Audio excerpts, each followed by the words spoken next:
हमने अपना last topic जो पढ़ा था उसमें हमने अल्काइल रेडिकल पढ़ा था कि how alkyl radical are formed, alkyl radical कैसे बनते हैं when we remove one hydrogen from alkane. ये बात तो आप लोगों को क्लियर थी। General formula of alkyl is CN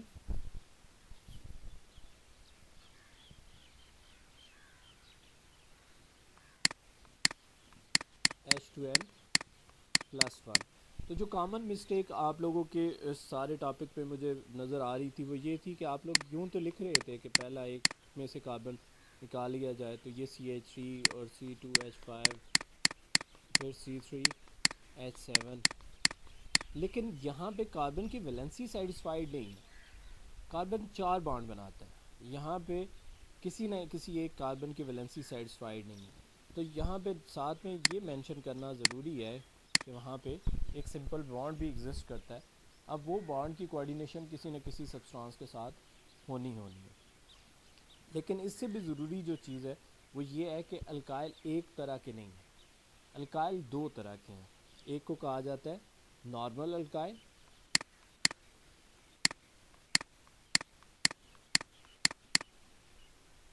और एक को कहा जाता है आइसो अल्काइल। ये दो डिफरेंट टाइप के अल्काइल हैं। इसको रिप्रेजेंट एन अल्काइल से किया जाता है और इसको आइसो अल्काइल से। अब ये नॉर्मल और आइसो अल्काइल बनते कैसे हैं इसके बारे में हम देखेंगे। When we remove one hydrogen from alkane they form alkyl. For example हम प्रोपेन को ले लेते हैं, ये आपके पास है प्रोपेन। अब इसकी दो फॉर्म हो सकती हैं। एक ये है कि मैं इसकी टर्मिनल कार्बन, इस कंपाउंड में टर्मिनल कार्बन कितनी है जी स्टूडेंट्स? टर्मिनल कार्बन क्या होती है? टर्मिनल किसे कहते हैं? जो किनारे पे होती है। तो किनारे वाली कार्बन कितनी है? एक ही है सर। थ्री। नहीं, कार्बन की बात हो रही है, टर्मिनल सर कार्बन। थ्री। नहीं बेटा, टू है ना, सर वन। टू है। एक लेफ्ट साइड पे एक राइट साइड पे, दो ही है ना कार्बन। एक ये वाली कार्बन है और एक ये वाली कार्बन है। टर्मिनल तो यही है, कार्नर तो यही है।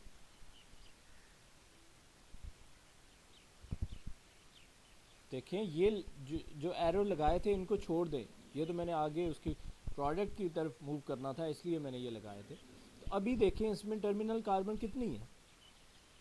दो ही है ना, एक लेफ्ट सर साइड है दो। एक राइट साइड है। दो ही है सर। इसकी प्रोडक्ट क्या बनेगी अगर हम एक हाइड्रोजन रिमूव करते हैं? एक तो ऑप्शन हमारे पास है कि किसी एक टर्मिनल कार्बन से हाइड्रोजन को रिमूव कर लिया जाए, जैसा कि ये पहले वाले एग्जांपल में मैंने किया है। ये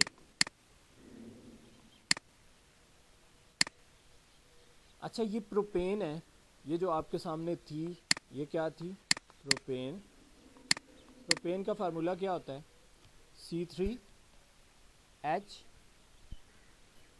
जी student, C3H H H. H8 होता है। फोर।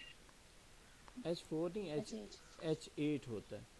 तो C3H8 है, तो इसमें से एक हाइड्रोजन रिमूव करनी है तो C3H7 बनना है। तो ये C3H7 बना है। एक ये कंडीशन है कि मैं इसकी टर्मिनल कार्बन से ये रिमूव करूँ, तो फिर टर्मिनल से रिमूव करने के बाद जो मेरे पास अल्काइल बनी है इसको मैं कहूँगा नॉर्मल अल्काइल या एन अल्काइल। और चूँकि ये प्रोपेन से बनी है तो ये फिर एन प्रोपाइल। और अगर मैं सेंट्रल वाली कार्बन से रिमूव करता हूँ,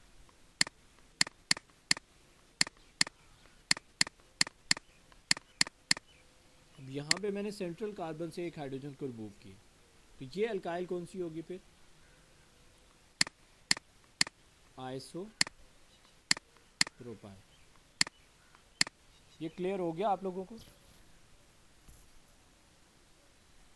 सर एक दफा दोबारा। देखिए सिंपल सी बात है कि प्रोपेन का मैंने सर ये स्ट्रक्चर। पूछना था। जी जी जी। पूछें।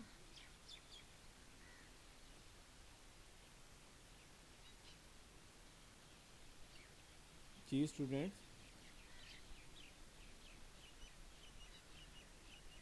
सर आप डिफरेंस ही बता दें जो मैंने। देखें, बेसिकली आपके पास दो तरह के अल्काइल बनते हैं। अगर आप टर्मिनल हाइड्रोजन को रिमूव करेंगे तो आपके पास नॉर्मल अल्काइल बनता है। अगर आप सेंट्रल कार्बन को रिमूव करेंगे, सेंट्रल कार्बन से हाइड्रोजन को रिमूव करेंगे, तो फिर आपके पास आइसो अल्काइल बनेगा। तो जो प्रोपेन मतलब जो अल्केन यूज़ करेंगे उसी तरह का अल्काइल बन जाएगा। आपने प्रोपेन यूज़ की तो प्रोपाइल बन गया, आप ब्यूटेन यूज़ करते तो ब्यूटाइल बन जाता।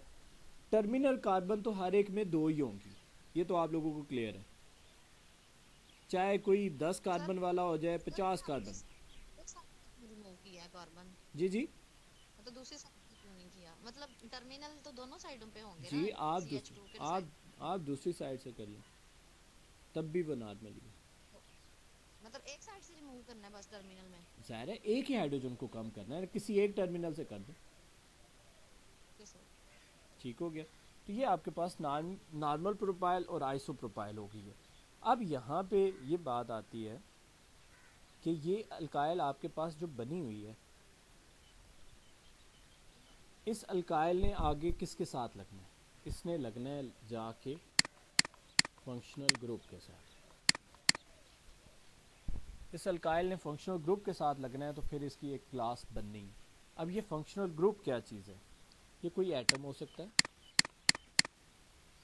ग्रुप ऑफ एटम हो सकता है,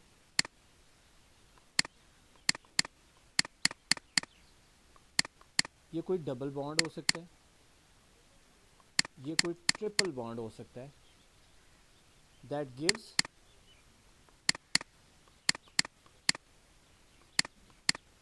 प्रॉपर्टीज टू द कंपाउंड। जो कंपाउंड को प्रॉपर्टीज देगा उसे हम नाम क्या देंगे? Functional group. ये कोई एटम हो सकता है, एटम्स का मजमूआ हो सकता है, डबल बॉन्ड हो सकता है, ट्रिपल बॉन्ड हो सकता है, जो किसी कंपाउंड में उसकी मखसूस खसूसियात का तयन करेगा, उसे हम नाम देंगे फंक्शनल ग्रुप का। अब हम उन फंक्शनल ग्रुप की तरफ मूव करते हैं कि वो फंक्शनल ग्रुप हैं कौन कौन से। तो यहाँ पे देखिएगा कि फंक्शनल ग्रुप अल्कोहल के लिए जो यूज़ होता है वो है OH। अब वो जो अल्काइल बना है जिससे एक हाइड्रोजन रिमूव हुई है, उसने किसके साथ आगे लगना है, अटैच होना है? इस OH के साथ। तो वो उस तरह की अल्कोहल बन जाएगी। अगर मिथाइल आएगा तो मिथाइल अल्कोहल, इथाइल आएगा तो इथाइल अल्कोहल, ब्यूटाइल आएगा ब्यूटाइल अल्कोहल, प्रोपाइल आएगा प्रोपाइल अल्कोहल। तो जिस तरह की चीज़ आएगी वो उस तरह का सारा आपके साथ अटैच हो जाएगी। अल्कोहल के बाद है एल्डिहाइड। एल्डिहाइड जो है उसका फंक्शनल ग्रुप है ये। फिर है आपके पास कीटोन। कीटोन का फंक्शनल ग्रुप है ये। फिर है एसिड। एसिड का फंक्शनल ग्रुप है ये।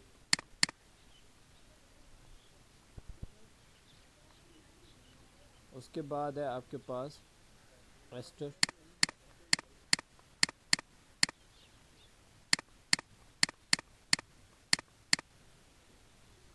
उसके बाद है अमाइन, ये आपके पास है। इसके बाद आपके पास है मार्केप्टो। इसका आपके पास है ये।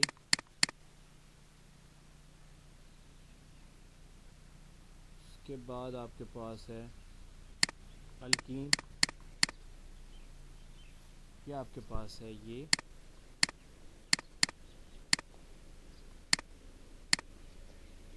इसके बाद है अल्काइन, ये आपके पास है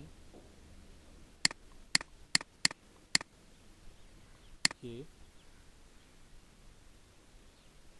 और इस तरह के बहुत से और ग्रुप हैं जो कि इन्वॉल्व होंगे तो ये क्लास बनाएंगे कि इस तरह की मेजर क्लास बनेगी। फिर वो जिस तरह का अल्काइल ग्रुप उनके साथ लिंक हुआ हुआ होगा उसके साथ आप उसकी ज्वाइनिंग के बाद उसका नाम देंगे कि ये उसका नाम है। या आप लोग आहिस्ता आहिस्ता चीज़ें पढ़ते जाएंगे, आप लोगों को याद होती जाएंगी। अगर आप याद करना चाहें तो आप 10th की केमिस्ट्री की बुक पे जाके ये चीज़ क्लियर कर सकते हैं, क्योंकि इन चीज़ों ने यूज़ होना है आप लोगों के सारे प्रोसेस में। यहाँ तक कोई कन्फ्यूजन है तो आप लोग पूछ सकते हैं।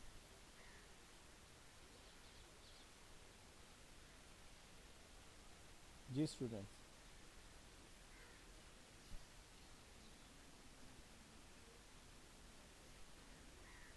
कुछ पूछना है?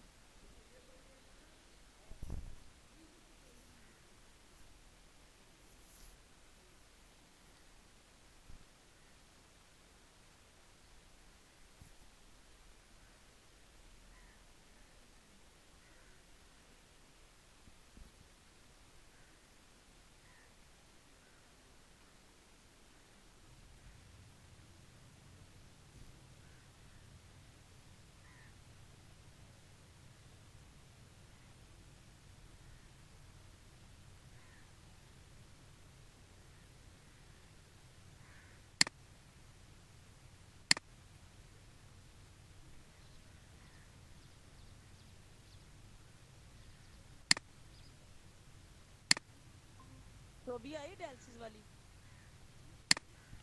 हाँ ये तो है नोटिफिकेशन, ओके बायोकेमिस्ट्री में नोटिफिकेशन आ रहे हैं। ओके ओके स्टूडेंट्स, सॉरी आराम है। लाइट गई थी तो मुझे पता नहीं चला।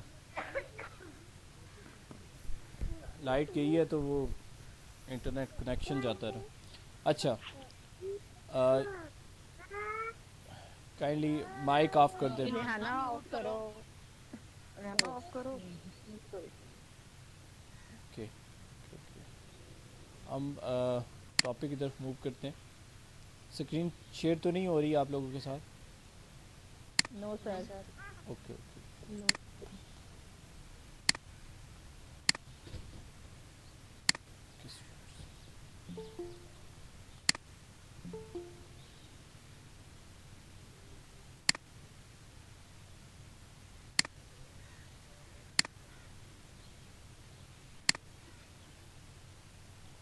ओके स्टूडेंट्स, ये आप लोगों के सामने मैंने फंक्शनल ग्रुप लिखे हैं। इनमें अगर किसी किस्म की कन्फ्यूजन है तो आप पूछ लें, क्योंकि आहिस्ता आहिस्ता हम इन चीज़ों को पढ़ेंगे और इन्होंने यूज़ होना है हमारे इस टॉपिक के अंदर, इस जो हमने कोर्स पढ़ना है उसके अंदर। तो ये फंक्शनल ग्रुप उस अल्काइल ग्रुप के साथ अटैच होते जाएंगे और फिर हमने इसको स्टडी करते जाना। तो एक बार इसको आप गो थ्रू हो। जी जी कर दें। जी जी। एक दफा रिपीट। देखें, मैं दोबारा से यही बात कर रहा हूँ कि ये इन्होंने वन बाय वन यूज़ होना है और ये आपको याद करने हैं कि एल्डिहाइड का ये फंक्शनल ग्रुप है, कीटोन का ये ग्रुप है, एसिड का ये है, एस्टर का ये है, अमाइन का ये है।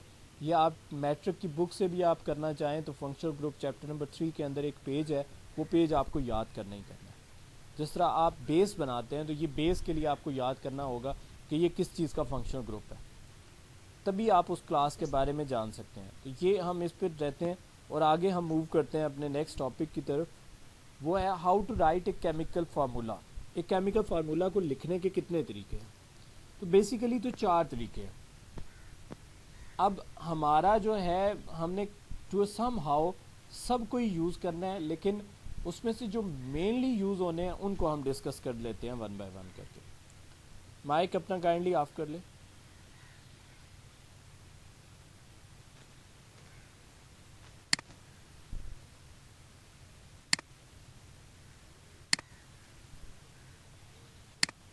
Okay, there are 4 types to represent a chemical formula. One by one करके हम उसको लिखते हैं।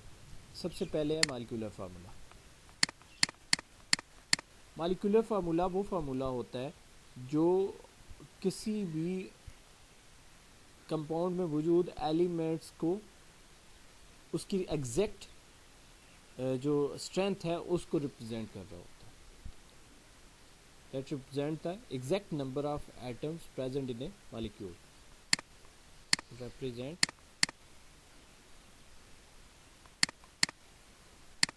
Exact number of atoms. For example CH4, अब ये बता रहा है कि कार्बन 1 है, हाइड्रोजन 4 है, तो ये आपके पास है मॉलिक्यूलर फार्मूला मीथेन का। फिर आपके पास आता है स्ट्रक्चरल फार्मूला। स्ट्रक्चरल फार्मूला क्या है? जो ओरिएंटेशन को जाहिर करता है एलिमेंट्स की, जैसे कि 1 2 3 4, एक हाइड्रोजन यहाँ लगी हुई है, एक यहाँ, एक यहाँ, एक यहाँ। ये फार्मूला क्या देता है हमें? Orientation of atoms. एटम्स की ओरिएंटेशन ये हमें देता है स्ट्रक्चर फार्मूला। फिर है कंडेंस फार्मूला। कंडेंस फार्मूला हमें ग्रुप ऑफ एटम्स देता है। फॉर एग्जांपल अगर मैंने मीथेन की जगह पे ये स्ट्रक्चर फार्मूला दिया होता इथेन का,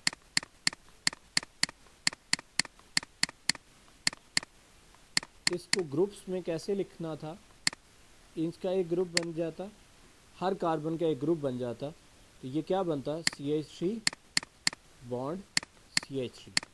ये सबसे ज़्यादा इस फार्मूले ने यूज़ होना है, जो कि है कंडेंस फार्मूला। ये ग्रुप ऑफ एटम्स को रिप्रेजेंट करता है। और आखिरी है dot and cross formula. Dot and cross formula sharing of electron को रिप्रेजेंट करता है। अब शेयरिंग ऑफ इलेक्ट्रॉन क्या है? जैसे कि ये कार्बन है, इसके साथ ये हाइड्रोजन है। डॉट एंड क्रॉस फार्मूला इसे कहा जाता है।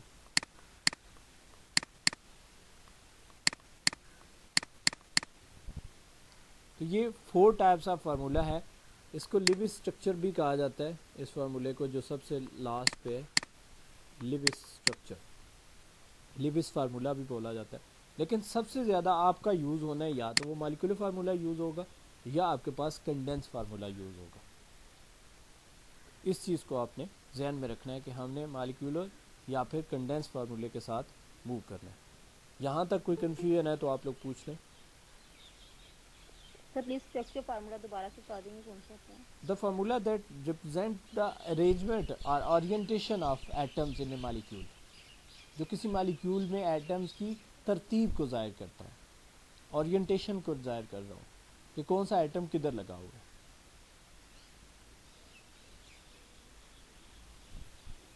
क्लियर? मालिक्यूलर फार्मूला तो सिर्फ नंबर को बताता है कि ये इतने कार्बन है, इतने हाइड्रोजन है, इतने नाइट्रोजन है। अभी तक आपने जितनी भी वो सीरीज बनाई है वो सारी की सारी क्या थी? मालिक्यूलर फार्मूला ही थी ना। Number of atoms, number of atoms को रिप्रेजेंट करता है कि कितने एटम्स हैं। अब सर का आप से आपने जी जी सर जी ऊपर molecular formula, S for structure formula, DC for dot and cross formula, CS क्या condense condense formula, condense formula जी जी, ये बेस है। अब यहाँ तक जो अभी तक मैंने आपको चीज़ें पढ़ाई हैं, पिछला लेक्चर और अभी का ये लेक्चर, ये सिर्फ बेस थी। ये आपके सिलेबस पे टू सम हाउ है भी और नहीं भी है इस तरह से कि इसने आगे यूज़ होना है, और नहीं इस तरह से है कि टिपिकली कंटेंट के हिसाब से ये नहीं है। तो मेरे ख्याल में इसके बगैर आप मूव नहीं कर सकते थे। ये चीज़ें आपको क्लियर होंगी तो आगे हम मूव करेंगे। अच्छा, अब आपके सामने मैंने एक क्वेरी रखता हूँ। मेरी क्वेरी है कि मुझे तसल्ली हो कि आप लोगों ने कितना कुछ किया है, प्रिपेयर किया है या समझा है, आप कितना के समझे। आप में से कौन बताएगा मुझे कि हेक्सेन का फार्मूला क्या होता है?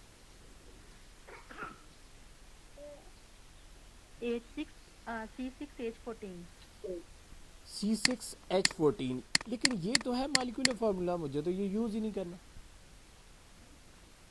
मुझे तो मैक्सिमम मैंने यूज़ करना है कंडेंस फार्मूला। फिर मैं क्या करूँगा? तो मैं पहले 6 कार्बन ड्रॉ कर लेता हूँ। 1 2 3 4 5 6। ये मुझे पता है कि टर्मिनल कार्बन पे कितने बॉन्ड आएंगे और सेंट्रल कार्बन पे कितने बॉन्ड आएंगे। अगर मैंने सिर्फ हाइड्रोजन को ही काउंट करना है कि हाइड्रोजन एटम जो है वो लिंक्ड है या नहीं है, तो फिर मैं किस हिसाब से मूव करूँगा। देखिए मैंने बॉन्ड ड्रॉ करने, एक एक बॉन्ड तो मैंने इनके बिटवीन ड्रॉ कर दिया कि ये कार्बन आपस में भी एक एक बॉन्ड बनाए हुए। अब इसके साथ जब हमने मूव करना है तो ये आपके पास बाकी देखें टर्मिनल कार्बन के पास कितनी स्पेस बचती है बॉन्ड की। इनके ऊपर भी ड्रा हो सकते हैं और साइड पे भी। नहीं, साइड ड्रा तो हो सकते हैं, कितने ड्रा हो सकते हैं। सर 14। सर 14 पूरे हो जाएंगे। एक कार्बन, टर्मिनल 2 कार्बन है ना, टर्मिनल 2 कार्बन है, एक एक कार्बन को करके डिस्कस करें। पूरे हो जाते हैं। सर 3 होंगे ना। 3 सर टर्मिनल पे 3 होंगे और सेंट्रल जितनी भी है उनमें 2 होंगे। उन पे 2 इसको H2C लिखें या CH2 लिखें, बात एक। सर एक मिनट, एक बात पूछनी थी। टर्मिनल पे हमने हमेशा 3 ही रखने हैं आइटम। देखिए अपना माइक जो है वो काइंडली ऑफ करके एक टाइम पे एक ही पूछा करें जी। टर्मिनल पे हमने इसलिए रखने हैं कि उसके बॉन्ड पूरे करने, हर कार्बन के 4 बॉन्ड पूरे करने।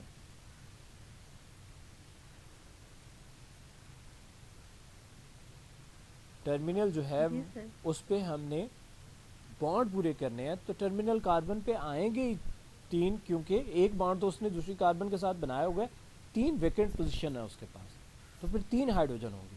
लेकिन सर दोनों पे सेम होने चाहिए। जी मसला दोनों टर्मिनल पे सेम होने का नहीं है, मसला ये है कि कार्बन को सेटिस्फाई करना है, कार्बन के 4 बॉन्ड पूरे करने हैं। कार्बन हाइड्रोजन के साथ सिंगल बॉन्ड ही बनाती है।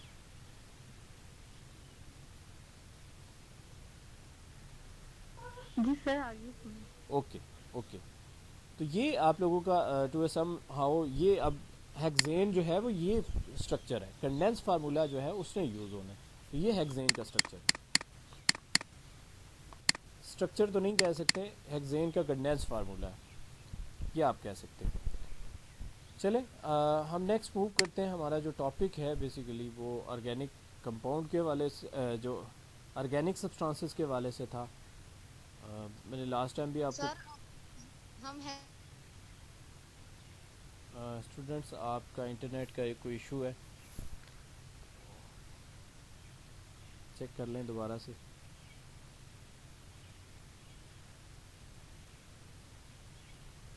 जी स्टूडेंट्स, आप लोगों में से कोई पूछ रहा था कुछ। सर जो कंडेंस आपने फार्मूला बताया ये तो ग्रुप ऑफ एटम है ना, तो आपने सिर्फ हेक्सेन का ही बता दिया, तो ये भी कंडेंस फार्मूला। समझ नहीं आई, तो ग्रुप ऑफ एटम ही है ना, हर कार्बन को मैंने शो किए हैं।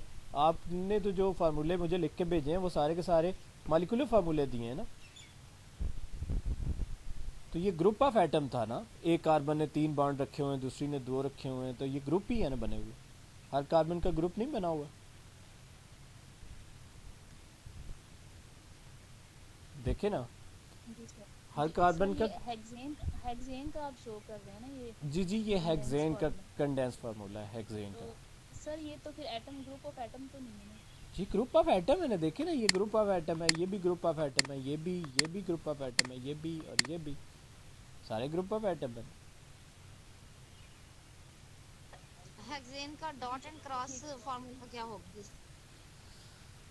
मतलब आप लोगों ने ठानी हुई है कि आप लोगों ने पढ़ने नहीं देना। चले नहीं सर मेरा नेट वो ऑफ हो गया था इसलिए मैं ये ले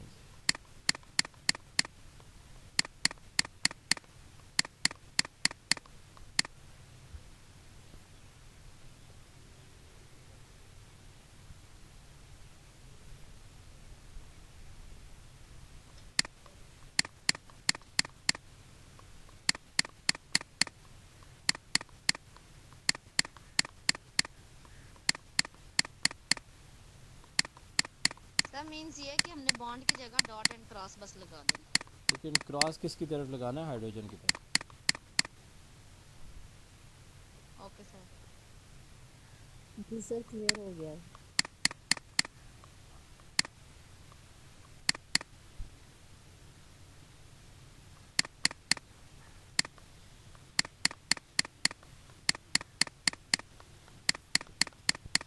ये आपके पास है हेक्सेन का डॉट एंड क्रॉस फार्मूला, लेकिन मैंने आपको बताया कि आपका यूज़ जो होने हैं वो कंडेंस और मॉलिक्यूलर फार्मूले ही होने हैं, तो इसलिए आप फोकस भी इन्हीं पे करें।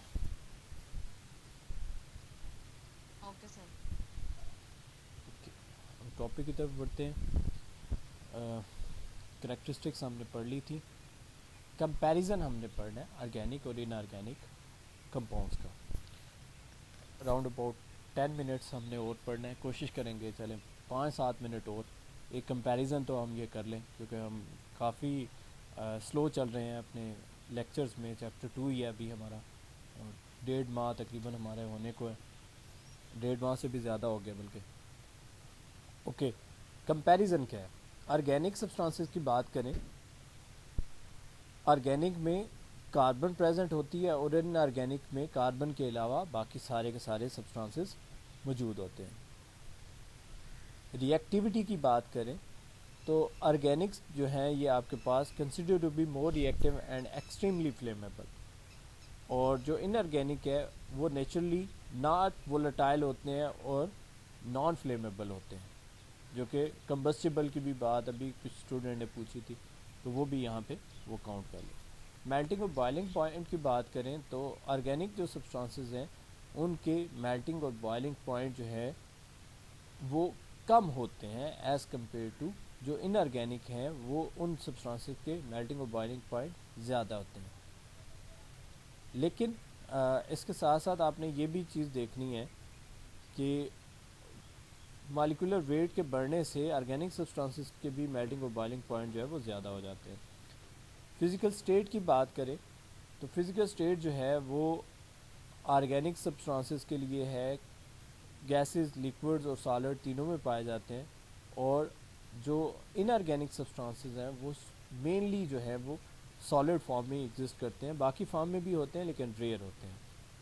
फिर आपके पास ये कुछ फार्मूला की टाइप्स हैं जो कि मैंने अभी आपको बताई हैं। मॉलिक्यूलर फार्मूला क्या होता है, एम्पिरिकल फार्मूला क्या है। एम्पिरिकल फार्मूला मैंने नहीं बताया, वो फार्मूला ये है कि the formula that represent the whole number ratio of the element present in the atom, कि वो होल नंबर को रिप्रेजेंट करता हो। जैसा कि एग्जांपल के तौर पे अगर मैं बेंजीन का मॉलिक्यूलर फार्मूला लिखूं तो C6H6, ये मॉलिक्यूलर फार्मूला है, ये मुझे एग्जैक्ट नंबर बता रहा है एटम्स के कि 6 कार्बन है और 6 हाइड्रोजन है। लेकिन एम्पिरिकल फार्मूला जो है ये मुझे होल नंबर रेशियो बताता है कि इसका फार्मूला ये है CH, कि इसमें कार्बन है, हाइड्रोजन है, कितनी कितनी है ये नहीं बताता एम्पिरिकल फार्मूला। ठीक है जी स्टूडेंट, एम्पिरिकल फार्मूला और मॉलिक्यूलर फार्मूला में फ़र्क पता चल गया। जी सर। जी सर। और ये देखिएगा कि जो मॉलिक्यूलर फार्मूला है ये असल में इक्वल होता है n into empirical formula. n number of numbers हैं, ये 1 हो सकता है, 2 हो सकता है, 3 हो सकता है, अप टू सो ऑन, कोई भी डिजिट हो सकता है। तो इस केस में जो ऊपर एग्जांपल है आपकी, उसमें मॉलिक्यूलर फार्मूला बेंजीन के पहुंचने के लिए मैं 6 n की जगह पे 6 पुट करूं, तो एम्पिरिकल फार्मूले में CH लगाऊं, तो फिर ये C6 और H6 बन के मेरे पास मॉलिक्यूलर फार्मूला आ सकता है। ये सूटेबल डिजिट जो है वो हमने फाइंड आउट करना ही होता है।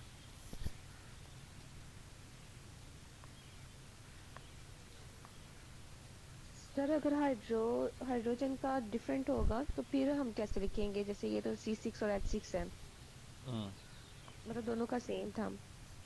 सपोज मैं करता हूँ कि ये आप काउंट कर रहे हैं, इसका मॉलिक्यूलर फार्मूला भी यही है और एम्पिरिकल फार्मूला भी यही है।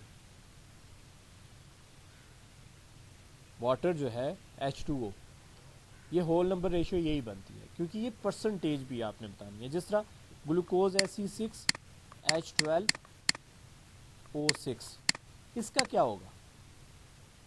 इसका होगा CH2O, ये एम्पिरिकल फार्मूला। इसको आप अगर 6 से मल्टीप्लाई कर देते हैं तो ये आपके पास मॉलिक्यूलर फार्मूला बन जाता है। तो होल नंबर जो है उसमें आपने चीज़ों को बताना है। जी सर, आगे समझ। तो ये आपके पास इनकी एग्जांपल के साथ साथ ये चीज़ें भी लिखी हुई हैं, स्ट्रक्चर फार्मूला भी है, इलेक्ट्रॉनिक और डार्ट क्रॉस फार्मूला भी है। इसके बाद आपकी क्लासिफिकेशन आती है। आई थिंक सो आज के लिए अब्जॉर्ब करने के लिए इतना काफ़ी है। कोई इशू है, कोई कन्फ्यूजन है, पूछना है कुछ, तो आप लोग पूछ सकते हैं।